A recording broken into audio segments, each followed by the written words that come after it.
Yuk kita dengarkan cerita Jaka Tarub dari Jawa Tengah. Pada zaman dulu, ada seorang pemuda bernama Jaka Tarub. Sepeninggal ibunya, Jaka Tarub mengisi hari-harinya dengan berburu. Hampir setiap hari ia berburu ke hutan. Hanya dengan berburulah Jaka Tarub bisa melupakan kesedihannya. Begitu juga pagi itu, Jaka Tarub pergi ke hutan untuk berburu seperti biasanya. Ketika sampai di hutan, ia hanya menunggu hewan buruan lewat di depannya. Tetapi, tak ada satupun hewan buruan yang ia dapatkan. Jaka Tarub pergi ke danau Toyawening karena kehausan. Tiba-tiba, ia mendengar suara gadis-gadis yang sedang bercanda. Mana mungkin ada gadis bermain di tengah hutan belantara begini? Suara itu semakin jelas terdengar. Jaka Tarub mengintip dari balik pohon besar. Alangkah terkejutnya ketika dia menyaksikan 7 gadis cantik sedang bermain-main di danau Toyawening. Semuanya berwajah cantik.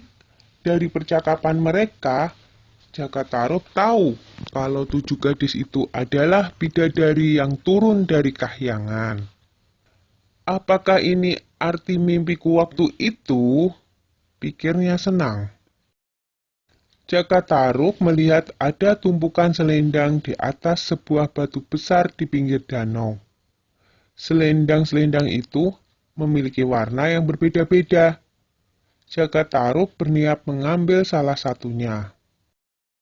Dengan hati-hati, Jaka Tarub berjalan menuju selendang-selendang itu. Jaka Tarub mengambil yang berwarna merah. Setelah berhasil, dia buru-buru menyelinap kembali ke tempat semula di balik semak-semak. Tiba-tiba terdengar aba-aba dari seorang bidadari. "Ayo kita pulang sekarang. Sebentar lagi hari akan gelap." "Iya, benar. Ayo kita segera pulang sebelum matahari terbenam," sahut yang lainnya. Dan akhirnya para bidadari itu keluar dari danau. "Di mana selendangku?" teriak salah satu bidadari. "Siapa yang mengambil selendangku?" "Di mana kau taruh selendangmu, Nawang Wulan?" tanya yang lain. "Tadi di sini," jawab Nawang Wulan. Ia terlihat sangat panik karena tanpa selendang itu dia tidak akan bisa kembali ke kahyangan.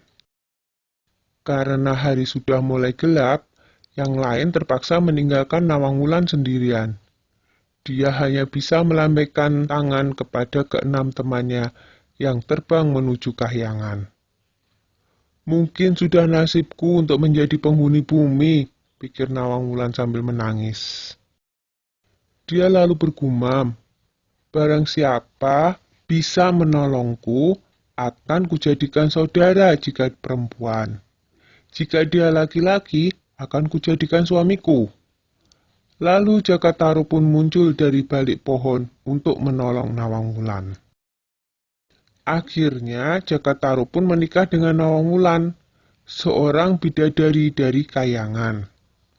Mereka pun dikaruniai seorang putri yang sangat cantik yang diberi nama Nawangsih. Sudah dulu ya cerita Jaka Tarubnya. Kapan-kapan disambung lagi.